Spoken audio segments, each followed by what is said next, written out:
kami jalan yang lurus. Ya Allah, ya Tuhan kami, tambahkanlah ilmu kami dan rezekikan kepada kami kefahaman. Ya Allah, ya Tuhan kami, berilah manfaat akan ilmu yang telah Kau ajarkan kepada kami. Ajarkanlah kami, ya Allah, ilmu yang memberikan manfaat. Ya Allah, ya Tuhan kami, terangkanlah hati kami, mudahkanlah urusan baik kami, mudahkanlah tutur bicara kami, fahamkanlah percakapan kami. Amin ya rabbal alamin. Sallallahu alaihi wasallam wa ala alihi wasallam. Alhamdulillahi rabbil alamin. Alhamdulillah yang dimuliakan kursi dan kebersihan anggota puasa, Al-Fatih Imam, Al-Fatih Bilal, tuan-tuan, perempuan, anak-anak yang dirahmati Allah Subhanahu wa taala. Alhamdulillah, kita bersyukur kepada Allah Subhanahu wa taala pada hari ini kita dapat bertemu di dalam majlis ilmu. Mudah-mudahan majlis ini memberikan manfaat pada diri saya dan kita semua. Dan kita bersyukur kepada Allah Subhanahu wa taala di atas hidayah dan taufik yang Allah Subhanahu wa taala berikan. Mudah-mudahan Allah Subhanahu wa taala memberikan nikmat hidayah dan taufik ini berterusan sehinggalah kita bertemu dengan Allah Subhanahu wa taala. Tuan-tuan, puan-puan, apa khabar? Ibu-ibu sihat ke? Jadi saya nampak masjid ini, surau ni luas tapi tak ada yang kena kuarantin, tak ada. Alhamdulillah. Jadi kuarantin ini dia mengganggu sedikitlah kelangsungan kehidupan kita kerana kita juga ditakuti oleh manusia-manusia sekitar. Kita tak takut diri kita sendiri, jiran takut. Orang hantar barang pun takut kan. Jadi mudah-mudahan Allah SWT hilangkanlah penyakit ini dan kita dapat hidup dalam keadaan yang baik sehingga kita bertemu dengan Allah SWT nanti. Baik, kita masih lagi dalam surah Al-Zalzalah betul Tidak bina. Maksudnya kita masuk surah yang baru lah surah Al-Adiyat. Surah Al-Adiyat adalah surah yang ke-98 muka surat 94.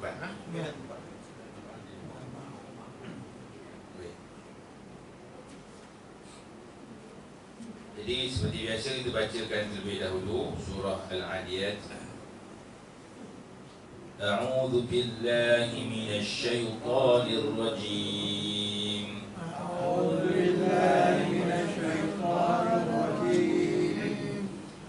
Bismillahirrahmanirrahim. Bismillahirrahmanirrahim. Wal 'adiyati dhabha. Wal 'adiyati dhabha. Fal muriyati qadha. Wal muriyati qadha. Fal mughirati subha. Fal mughirati subha. Fa'atharna bihi naq'a. Fa'atharna bihi naq'a. Fawasatna bihi jam'a. Fawasatna bihi jam'a. Innal insana li rabbihi lakanud. Innal insana li rabbihi lakanud. Wa innahu ala dhalika lashahid.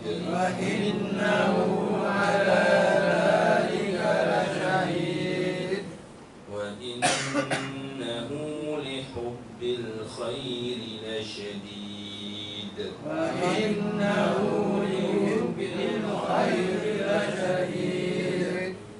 Afala ya'lamu idza bu'thira ma fil qubur. Afala ya'lamu idza bu'thira ma fil qubur. Wa hussila ma fis sudur. وحصل ما في الصدور إن ربهم بهم يومئذ لخبير إن ربهم بهم يومئذ لخبير. Sadaqallahul Azim. Ini surah Al-Adiyat, surah yang ke-98 pada susunan Mushaf Al-Quran, dan surah ini mengandungi 11 ayat. Kita lihat terjemahannya. Bismillahirrahmanirrahim. Dengan nama Allah yang Maha Pemurah lagi Maha Merahmati. Wal 'adiyati dhabha, demi kuda perang yang berlari kencang termengah-mengah. Fal muriyati qadha, dan kuda yang memercikkan bunga api dengan pukulan kakinya. Fal mughirati subha, dan kuda yang menyerang dengan tiba-tiba pada waktu pagi. Fa'atharna bihi naq'a, sehingga menerbangkan debu. Fawasatna bihi jam'a, lalu menyerbu ke tengah-tengah kumpulan musuh. Innal insana li rabbihi lakanud, sesungguhnya manusia itu sangat ingkar, yakni tidak bersyukur kepada Tuhannya. Wa innahu ala dzalika lasyahid, dan sesungguhnya manusia itu menyaksikan, yakni mengakui keingkarannya.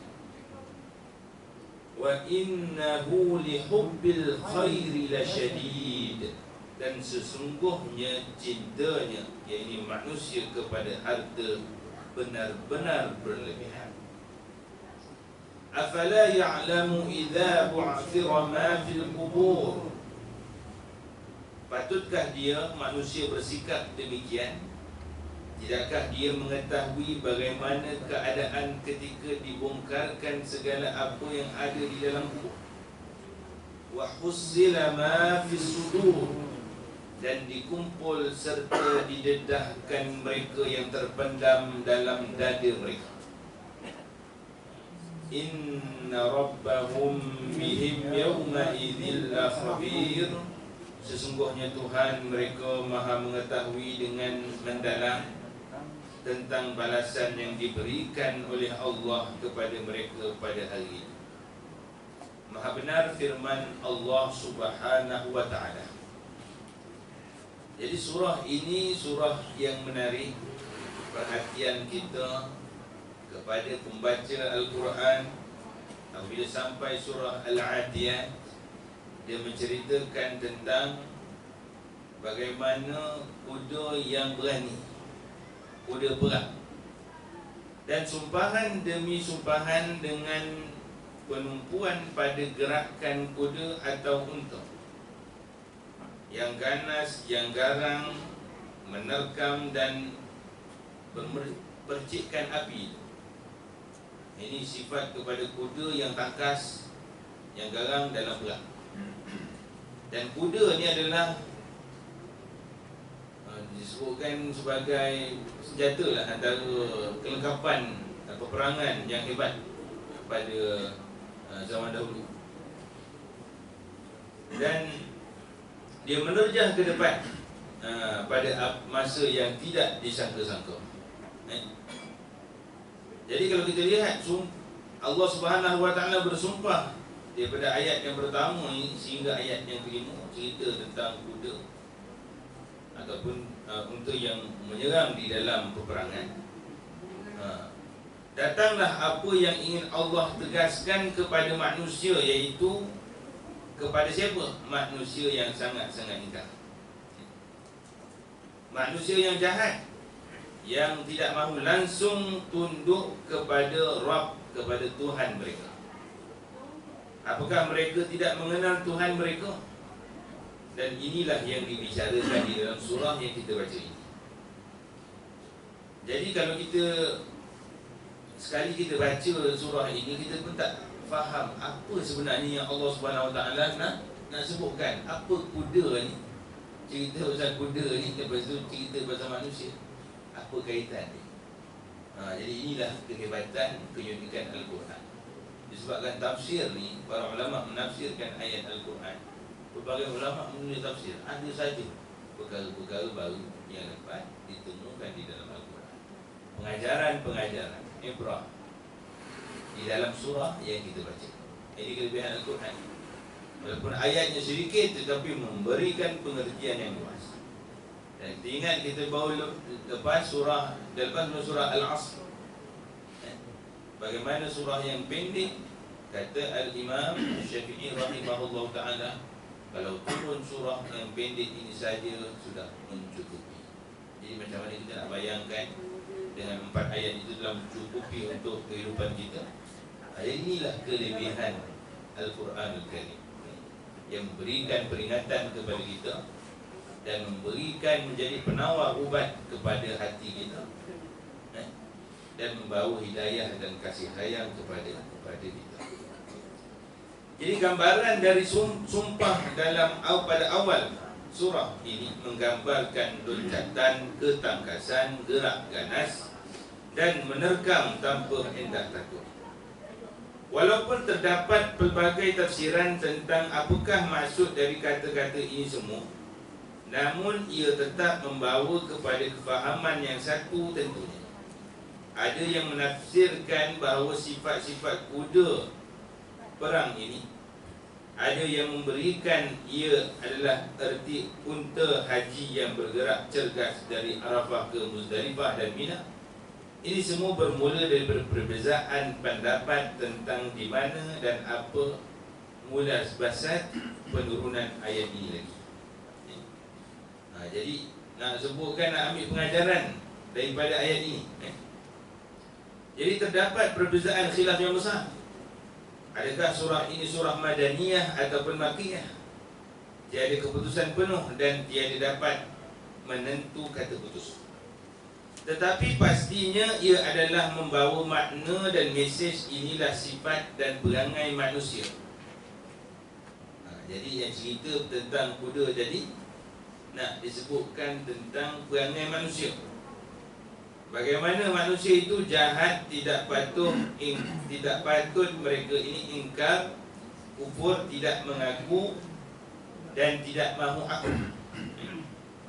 Membaca mukadimah sumpahnya memberi gambaran betapa perlunya kita melihat kepada suasana perang, suasana kasar, gemercikan perang atau lompatan kuda atau unta yang tangkas ke sana kemari tanpa mengendahkan masa pagi atau bila-bila masa saja. Apakah mereka dihisap atau akan mendapat pahala dan dosa? Jadi manusia ni yang didatangkan pengajaran pada sumpah yang Allah Subhanahu Wa Taala nyatakan di dalam surah Al-Adiyat ini. Bagaimana tangkasnya kuda, bagaimana hebatnya serangan itu yang dibuat tidak kira masa. Nak dipadankan dengan perangai manusia ni, kalau yang jahat itu pun tak kira masa juga jahat. Kalau lah dia nak buat, dia buat sungguh. Dia nak langgar, dia langgar sungguh. Jadi apakah mereka itu dihisap dan akan mendapat pahala dan dosa? Jadi manusia semestinya ada hisap, ada perhitungan pahala dan adapun binatang tidak ada. Tentunya tidak pada binatang, kerana mereka hanyalah binatang. Sama ada mereka kuda atau mereka unta, mereka hanyalah alat digunakan untuk mencapai hasrat manusia. Apakah mereka pernah merajuk, lenguh, berehat dan enggan bergerak? Adakah mereka mahu futur, mahu makan seketika dan tidak mahu mengikut arahan tuannya? Apakah mereka tidak mahu melangkah atau menerjah sedangkan tuannya memerlukan dia ke depan untuk peperangan atau menunaikan ibadah tuntutan Allah? Ini persoalan yang kita nak lontarkan kepada siapa? Kepada binatang tu. Sebab kita manusia, kita memiliki atas dunia ni binatang. Jadi kalau kita ada unta, kita ada apa, lembu lah, kuda, ataupun binatang ternakan hari, tapi dia khusus untuk yang kenderaan. Jadi kalau kita suruh dia berjalan, dia berjalan. Suruh dia kalau kuda ni, kata serang, dia serang. Padahal serang itu boleh mematikan diri. Kalau manusia lah yang ada dipinjamkan oleh Allah Subhanahu Wa Taala rezeki binatang seperti kuda atau unta tu boleh mengarahkan dan binatang tu ikut. Kenapa pula kita hamba Allah Subhanahu Wa Taala yang Allah berikan segala-gala macam, segala-gala kehebatan, segala-gala nikmat yang Allah Taala berikan, kita tidak mahu tunduk patuh kepada Allah Subhanahu Wa Taala. Jadi binatang itu dia tunduk dan patuh. Dia tidak lengah, tidak lambat. Dan gambaran berlari kencang yang disebutkan adiyat itu, dan mendengus bunyi nafas menandakan mereka bersungguh-sungguh menunaikan hak Tuhan dia. Dan disebutkan dia berlari itu termengah-mengah. Kuda punya nafas. Kita tak biasa naik kuda naik dah kuda. Saya pun baru kali ni. Sini tak ada, dekat sedang ada. Jadi siapa yang belum, yang ada duit nak buat bisnes, rasa itu cadangan yang baik.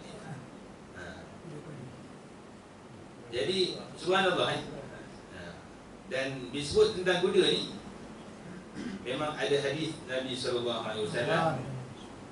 yang Nabi SAW menyuruh 3 perkara kepada anak-anak. Muru auladakum bisribah, suruhlah anak-anak kamu itu berenang, memanah dan berkuda. Atau kama qala sallallahu alaihi wasallam. Jadi apa maksudnya? Islam suruh orang Allah Subhanahu Wa Taala mahu hamba-hamba Allah Subhanahu Wa Taala yang mukmin ini menjadi orang yang kuat. Orang yang kuat. Berenang ni macam ni dalam apa, dewan ni, berapa ramai yang boleh berenang? Ramai yang tak boleh ke ramai yang boleh? Ramai yang tak boleh? Ini kena buat kursus ni. Mungkin Abang Azmi akan aturkan dekat Sungai Melibau kan. Tapi pastikan wasiat dulu, insurans dulu, tagapul dulu kan. Betul, Nabi SAW suruh kepada anak-anak. Maksudnya bapak pun boleh lah kan. Bapak suruh anak, tak bapak tak boleh. Saya pernah pergi ke pusat akuatik kan. Saya tengok orang yang ikut kelas berenang kan. Tak nampak pun orang kita lah, Muslim. Tak nampak kan.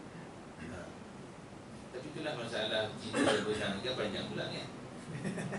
Tapi saya nak sebutkan, sepatutnya kena ada kolam yang patuh syariat lah Patuh syariat ni apa je lah. Kita aurat lelaki dengan lelaki itu lebih ringan lah kan. Jadi mungkin ada hari Isnin lelaki, hari Selasa perempuan, ataupun di Senin pagi untuk perempuan saja. Kadang-kadang banyak jurulatih pun boleh lah. Jurulatih perempuan lah. Jangan jurulatih apa, perempuan berenang panggil saya pula jurulatih. Tak? Boleh. Tak, maksudnya kalau dia asing-asing kan, tak ada masalah. Ini sukan yang baik. Sebab apa Nabi SAW memerintahkan, suruh kita. Lepas tu apa? Memanah. Dulu saya kira dalam 2-3 tahun yang lalu lah datang banyak kumpulan yang apa, kelab-kelab memanah. Tapi sekarang ni mana mereka kurang kan. Jadi elah itu boleh kita hidupkan balik. Yang satu apa tadi? Berkuda. Tapi berkuda ni bukan senang subhanallah kuda ni kadang kita pernah tak terfikir, kita kalau bawa kereta dia ada steering kan, bawa kuda mana steering dia? Kat singa dia? Pure dia. Kalau pure singa dia turun dengan kita, dia flying kick dia. Saya tanya lah orang yang mengajar situ dia kata dia kena ada satu hubungan dengan kuda tu lah, macam insting lah, rasa, perasaan tu. Kita kira dia okey, macam gerak hati dia tu sama dengan kita. Maksudnya nak cerita kuda macam mana dia boleh ikut arahan Tuhan dia. Kita apa yang Allah SWT mahukan daripada kita, kita pun kena lakukan yang sama pada apa yang Allah SWT kehendaki. Jadi dia ni tidak berhenti walaupun penat. Siap dipaksa-paksa lagi lah kalau kuda tu dah sebatkan lagi. Pergi dia. Dan bersungguh-sungguh dalam amal yang telah diamanahkan oleh Allah agar menuruti kehendak Tuhan yang telah mencari makanan dan minuman untuknya. Dia dibela dari kecil untuk berperang dan mengangkut barangan. Kenapa dia harus ingkar dan melawan cakap Tuhannya? Allahu Rahmi.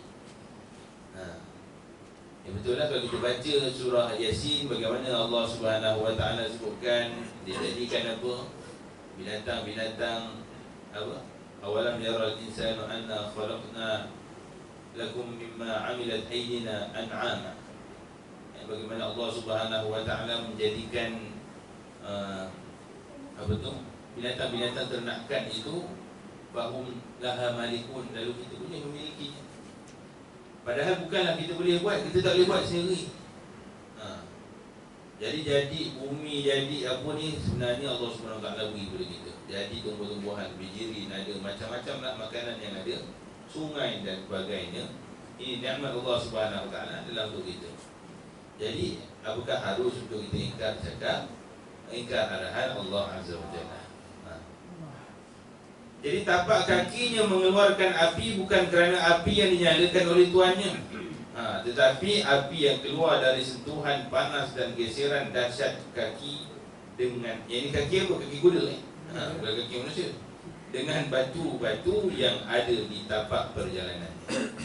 Tidak akan keluar api yang mercik jika hanya berjalan biasa. Kalau kuda tu di jogging saja tak ada. Jadi kalau dia berlari dengan laju sehingga terkeluar percikan api, belaga kaki dia tu dengan jalan dengan batu. Dan api tidak akan terpercik jika tidak berlaku geseran dengan objek yang keras seperti batu dan tapak kaki kuda. Ia menghasilkan bau hangit dan suara yang tidak enak didengari. Apatah lagi rasa yang tidak selesa pada kuda atau unta itu. Namun adakah mereka berhenti kerana keberitan kepanasan itu? Adakah mereka ngilu dan berehat? Tidak berehat, kerana berehat artinya kalah atau mati. Berhenti artinya akan ditinggalkan atau akan dirampas kehormatan dan kemegahannya.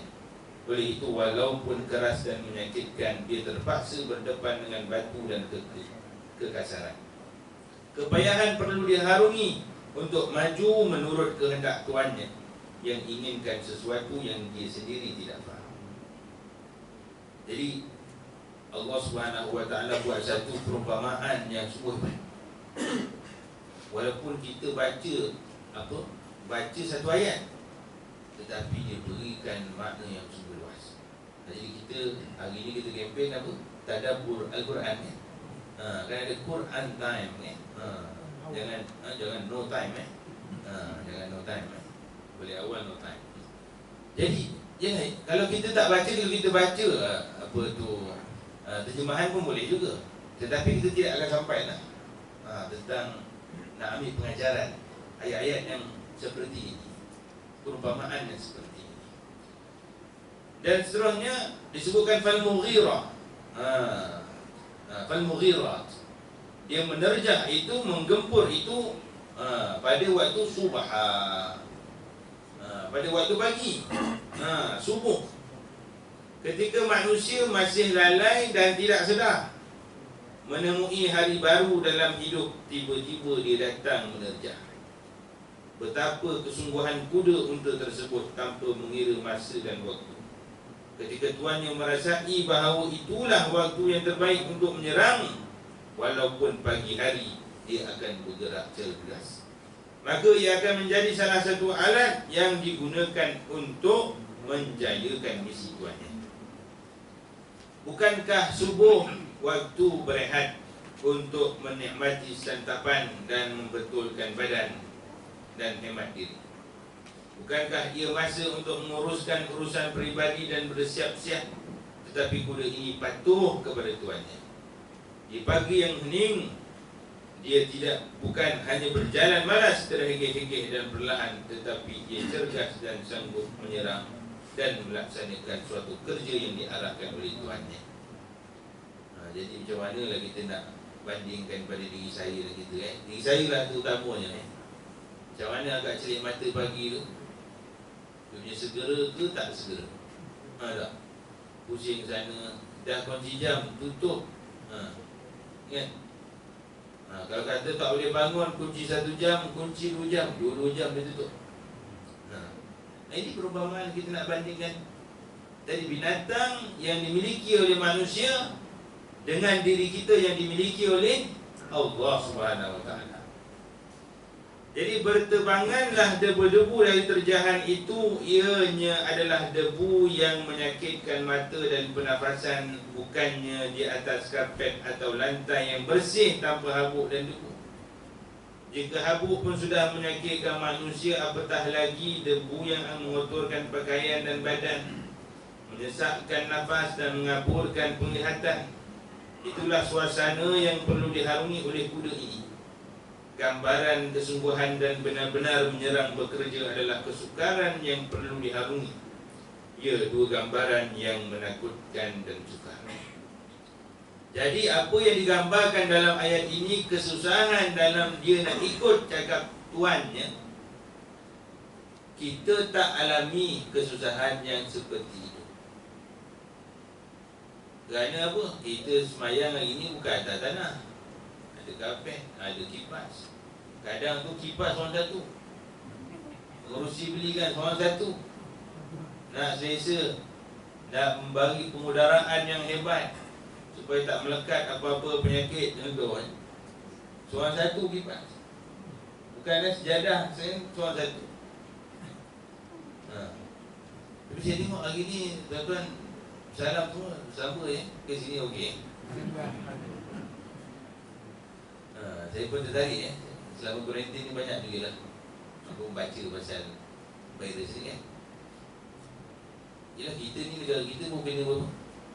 Pun kena puluh-puluh ribu dah 20 ribu Tapi rupanya ada beberapa negara yang angka jangkitan dia dah 1 juta tapi sembuh pun juta-juta juga kan.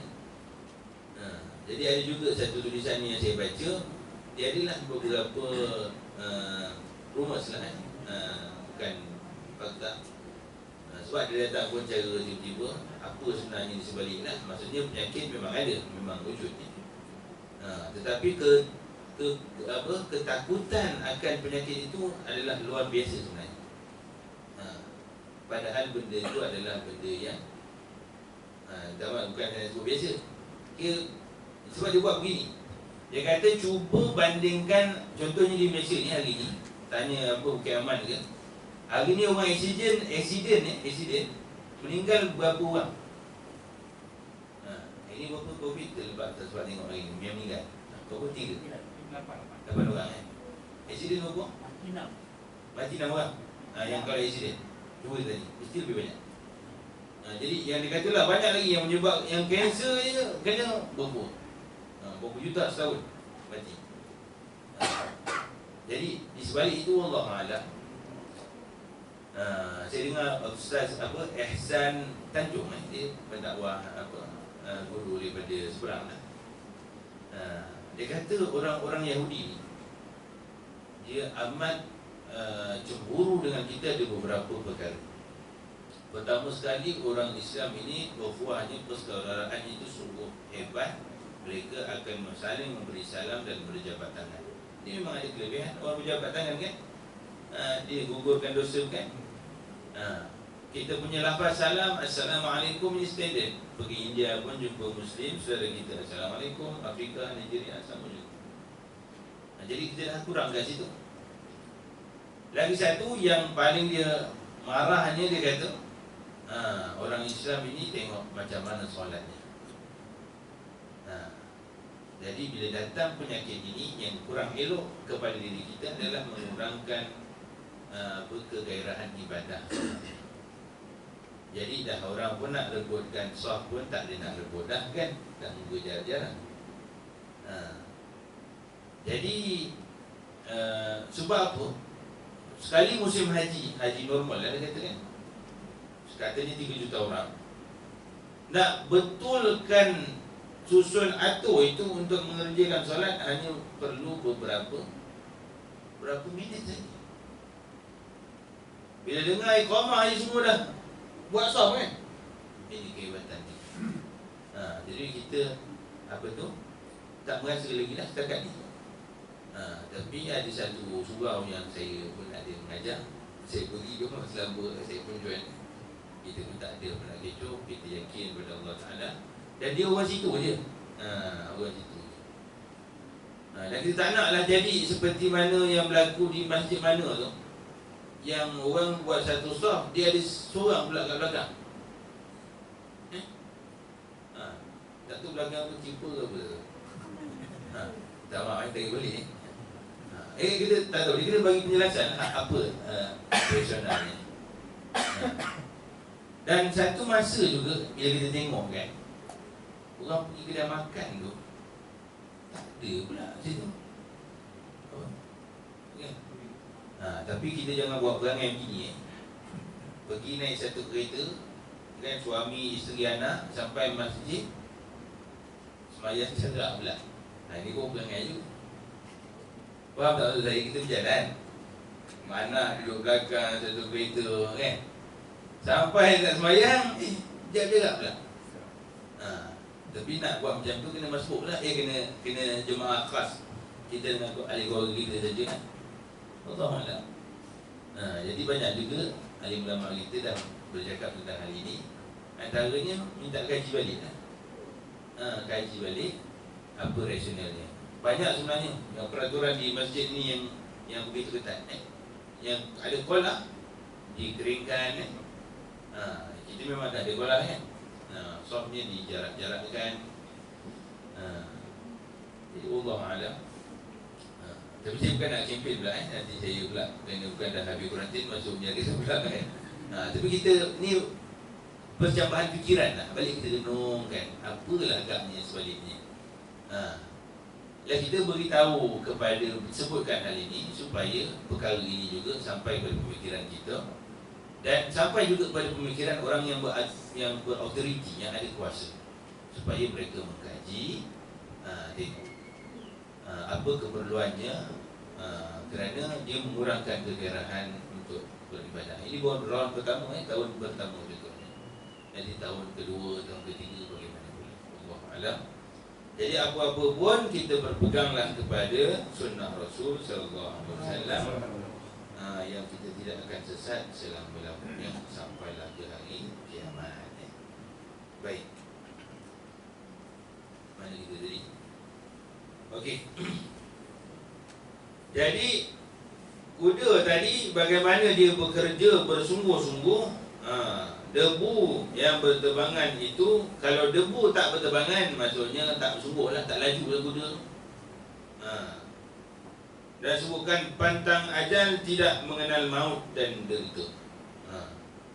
Kuda tu yang bersama, yang diarahkan oleh Tuhan dia untuk bergempur dalam medan perang, barangkali memang akan mati, berdepan dengan kematian. Dan kesukaran yang perlu diharungi bukan sahaja penat dan bahkan berat, bahkan berdebu dan gelap. Dan dia menerkam itu di tengah fawasat nabihi jama'ah. Menerkam itu iaitu sifat berani tanpa undur. Maksudnya di tengah-tengah musuh. bukannya lari atau mencari jalan untuk mengubah kedudukan supaya kurang bertempur. Bukan juga pergi ke tepi-tepi kawasan yang kurang risikonya.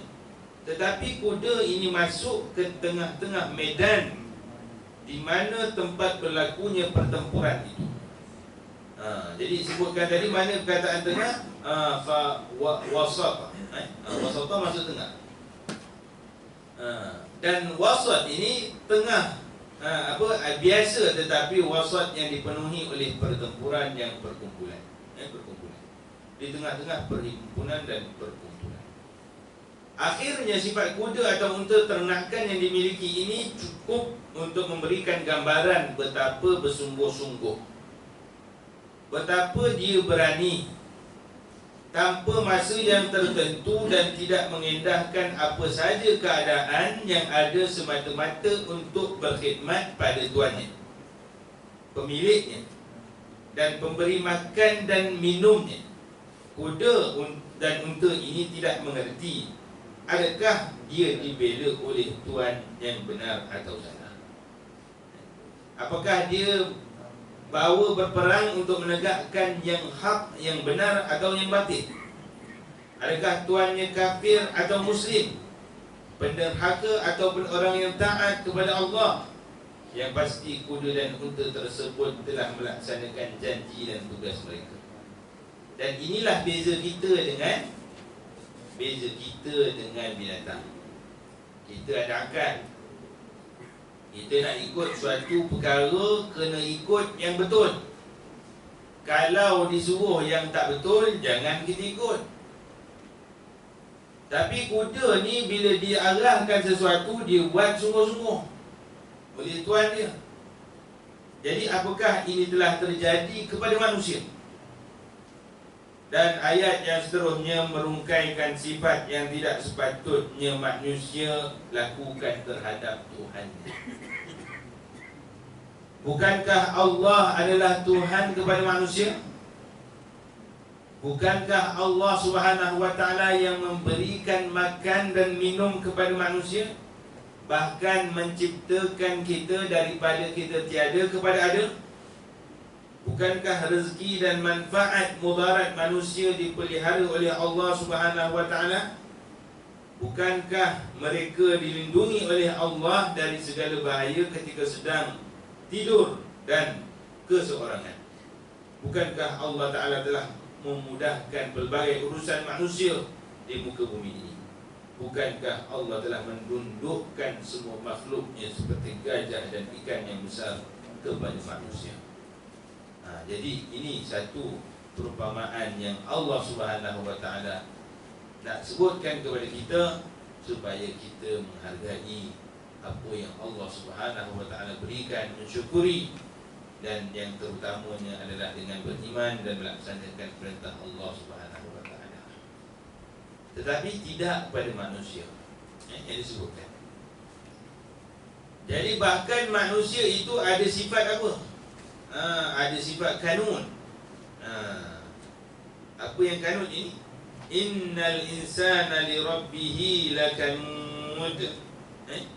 Sesungguhnya manusia itu sangat ingkar, sangat tidak bersyukur kepada Tuhannya.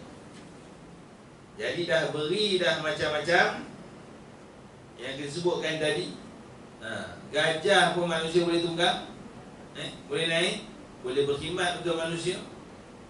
Macam-macamlah nikmat Allah Ta'ala dah berikan.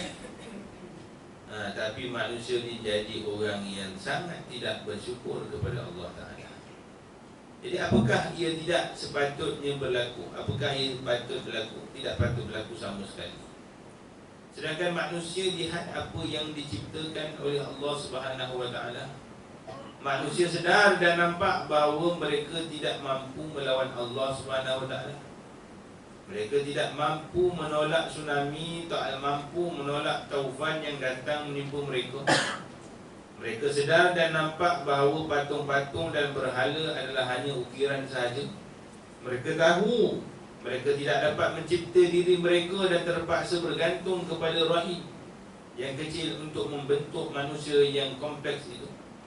Mereka nampak semua itu, tetapi kenapa mereka masih lagi ingkar? Kenapa manusia masih lagi ingkar? Ini adalah persoalan yang perlu ada pada diri kita. Bila disebutkan berkenaan tentang nikmat-nikmat Allah Ta'ala yang banyak, dan Allah Ta'ala telah berikan perbandingan yang sungguh indah tadi, iaitu kuda ataupun unta yang disebutkan di dalam tafsir, bagaimana dia taat kepada tuannya itu dalam pelbagai keadaan yang boleh menyebabkan kesakitan, keperitan, bahkan terancam nyawanya demi melaksanakan tuannya, arahan tuannya. Tapi tak tahu tuannya itu tuannya baik ke tidak. Tetapi arahan Allah Subhanahu Wa Taala pasti baik. Paling sesuai kepada diri kita. Jadi mudah-mudahan kita dapat mengambil pengajaran. Cuma pada hari ini kita ada majlis doa kepada arwah Allahyarhamah Rohani binti Abdullah. Dan sebelum tu saya nak sebutkan beberapa perkara juga berkaitan. Kita baru sudahlah sebutkan bulan Maulidur Rasul sallallahu alaihi wasallam. Sebenarnya kita meraihkan itu tidaklah lebih daripada kita nak mengingati Nabi sallallahu alaihi wasallam. Bukanlah satu perayaan yang dibuat sebagai satu perayaan untuk memang ada satu majlis yang khas dan sebagainya. Tidak lebih untuk kita mengenangkan Nabi SAW, membaca sirah, nak memperingatkan dan nak mendalamkan pengetahuan kita. Kita tak nak dia jadi sebagai kata guru saya, Dr. Abdul Basir. Dia kata jangan ada orang dia buat lagu cinta Rasul. Dia kata nanti takut bukan cinta Rasul tapi cinta gendang. Gelendang.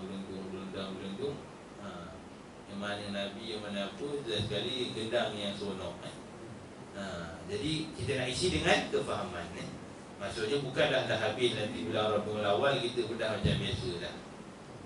Dan saya juga nak menyebut berkenaan tentang yalah, hari ini macam-macam lah. Manusia ni kreatif kan baru ni heboh pasal apa, capal kan. Jadi yalah, lambang tu nampak cantik, saya tengok kan. Lah tu nak kira logo lah. Tapi tak adalah apa-apa kelebihan. Bahkan riwayat berkaitan tentang penulisan itu ada, tetapi ada ulama yang mempertikaikan. Cuma tak adalah kelebihan siapa yang meletakkan gambar itu, meletakkan gambar capal ke atas kepala dia selamat daripada kemalangan dan sebagainya, itu tak ada. Tetapi tidak lebih kita memandang capal itu kalau dapat membawa ingat kita kepada Nabi SAW.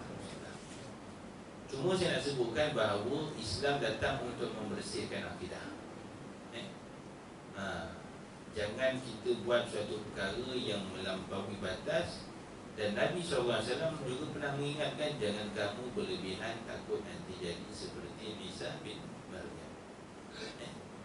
Yang asalnya itu adalah Nabi Allah, tetapi disebabkan ulu melampau, kesesatan, bid'ah yang dilakukan oleh orang ketika itu, telah mengangkat Nabi Isa alaihissalam, iaitu Rasulullah, mengangkat dia sebagai Tuhan pula, dan menggunakan isu yang dia tidak lahir tiada bapa itu merupakan suatu benda yang pelik, dan sehinggalah membawa kepada ajaran sesat yang dan terkenal sehingga hari ini, iaitu Nasrani ataupun Kristian. Jadi kita berpada-padalah ketika itu, pada persimpangan itu. Jadi dan pakaian Nabi SAW ini sebenarnya banyak. Dan kalau kita sebutkan pakaian yang mengikut sunnah itu adalah pakaian yang sesuai. Maksudnya Nabi SAW pernah memakai baju besi. Betul tak? Baju besi Nabi SAW pergi pernah pakai baju besi kan? Kita pernah tengok kat Melima ada orang pergi pakai baju besi.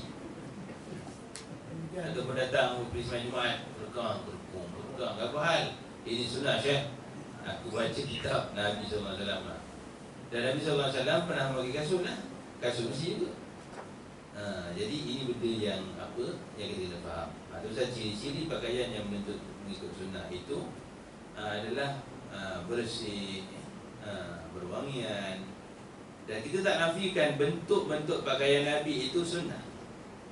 Contohnya memakai kopiah, walaupun kopiah kita sama ke rupa macam kopiah Nabi, tak, tapi dia adalah satu benda yang diletakkan atas kepala. Seakan-akanlah kiranya itu, kata guru saya, dia adalah pahala ittiba' sunnah, pahala ikut sunnah.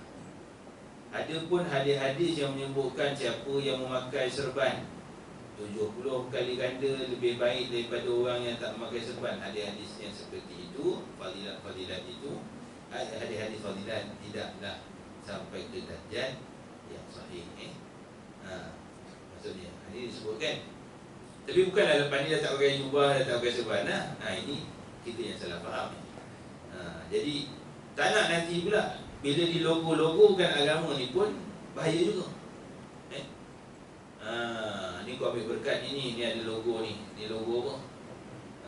Contohlah Nabi SAW pernah naik unta kan? Pernah naik unta. Unta Nabi SAW berapa kaki? 4 kaki lah kan? Tak adalah sebutkan ada 15 kaki apa semua kan? Jadi orang pun cuba ukirkan. Ukirkan ni camel. Ni unta Nabi pernah naik unta. Okey, jadi orang pun ambil lah. Aku bukan ambil berkat dekat tu, dekat unta tu, tapi disebabkan Nabi pernah naik unta, aku ambil berkat lah ke unta. Jadi kacau lah macam tu. Jadi kita kena berhati-hati persimpangan ini. Jadi saya pada pandangan pribadi saya pula bukanlah tak boleh. Jadi kalau kata kita tengok lambang tu, orang tahu sinonim ni ini memang ingatkan Nabi SAW. Tapi bukanlah kita percaya bahawa dia ada kelebihan, letak kat sini, letak kat gitu. Allah Ta'ala alam. Jadi kita doakan dan kita ingatkan, niatkan juga untuk diri kita kepada apa? Allah yarhamah Puan Rohani binti Abdullah. Al-Fatihah. Bismillahirrahmanirrahim. Alhamdulillahirrahmanirrahim. Ar-Rahmanirrahim.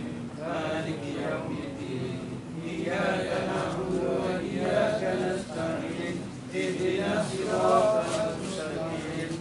Siratal ladzina an'amta 'alaihim ghairil maghdubi 'alaihim waladdallin. Bismillahirrahmanirrahim. Qul huwallahu ahad. Allahu samad. Lam yalid wa lam yulad wa lam yakul lahu kufuwan ahad. Bismillahirrahmanirrahim. Qul huwallahu ahad. Allahu samad. Lam yalid wa lam yulad wa lam yakul lahu kufuwan ahad. Bismillahirrahmanirrahim. Qul huwallahu ahad. Allahu samad. Lam yalid wa lam yulad wa lam yakul lahu kufuwan ahad. La ilaha illallah wallahu akbar. Bismillahirrahmanirrahim. A'udzu birabbil falaq min syarri ma khalaq wa min syarri ghasiqin idza waqab wa min syarri naffasati fil 'uqad wa min syarri hasidin idza hasad. La ilaha illallah wallahu akbar. Bismillahirrahmanirrahim. Qul a'udzu birabbin nas, malikin nas, ilahin nas, min syarril waswasil khannas, alladzi yuwaswisu fi sudurin nas, minal jinnati wan nas. La ilaha illallah wallahu akbar. Bismillahirrahmanirrahim. Alhamdulillahi rabbil alamin. Ar-Rahmanir Rahim. Maliki yaumiddin. Iyyaka na'budu wa iyyaka nasta'in. Ihdinas siratal mustaqim. Siratal ladzina an'amta 'alaihim ghairil maghdubi 'alaihim waladdallin. Amin. أفضل الذكر أنه لا إله إلا الله. لا إله إلا الله. لا إله إلا الله. لا إله إلا الله.